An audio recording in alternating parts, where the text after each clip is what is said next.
បាទសួស្តីបងប្អូនលោកនេះបាទថ្ងៃនេះមកធ្វើវីដេអូទាក់ទងនឹងប្រភេទម៉ូតូត្រៃបងប្អូនណាបាទគេដាក់គុណជប៉ុនដែរបងប្អូនបាទ018បាទ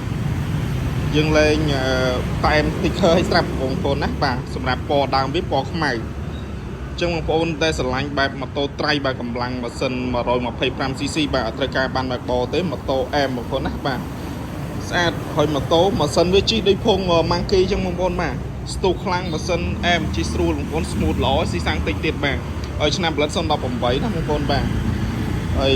បងប្អូនចង់បានប្រភេទម៉ូតូត្រៃបាទអែមដែរបងប្អូនបាទជីចូលព្រៃក៏អែមជីក្នុងទីក្រុងក៏អែមបងប្អូនបាទបងប្អូនមើលប្លុកដៃជើងបាទហើយទីទៀតខ្ញុំនឹងប្រាប់ model សម្រាប់ម៉ូតូនេះបាទកប់សេរីបងប្អូនណាបាទស្អាតបាទស៊ីម៉ាំងនៅលើបាទហើយមានការចាប់ធុងឲ្យស្រាប់បងប្អូនបាទកប់សេរីបាទសបកកង់ក៏នៅខ្ចីបងប្អូនណាបងប្អូនយកទៅបងប្អូនអាចដាក់ខំអូសរ៉ូតបងប្អូនណាចូលព្រៃបានបាទនៅស្អាតមែនតើបាទសម្រាប់ម៉ូតូនេះបាទទៅត model វាឲ្យ Kawasaki បាទ D-Trammer បងប្អូនណាបាទ D-Trammer បងប្អូនបាទស្អាតមែនតើបាទជប៉ុនសុតណាបងប្អូនអញ្ចឹងបងប្អូនដែលស្រឡាញ់បងប្អូនអាចចេញមកមើលបានបាទម៉ាស៊ីនអែមបងប្អូនណាបងប្អូនមើលបាទកប់សេរីម៉ាស៊ីនអែមដល់បងប្អូនម៉ាស៊ីន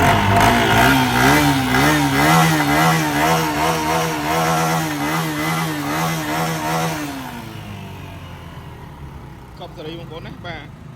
ស្អាតមែនតើបាទសម្រាប់ Kawasaki បាទហើយ D-Trammer បងប្អូនណាបាទចឹងបងប្អូនដែលស្រឡាញ់បងប្អូនអាចចេញមកមើលបានហើយទីតូនតម្លៃតែ 2000 ជាងឯងបងប្អូនបាទបងប្អូនចង់បងមលុះក៏បានចង់ទិញលុយសុទ្ធក៏បានសម្រាប់ D-Trammer នេះបងប្អូនបាទស្អាតបងប្អូនណាធានាម៉ាស៊ីនអែមខ្ចីដល់បងប្អូនបាទចឹងអរគុណច្រើនបងប្អូន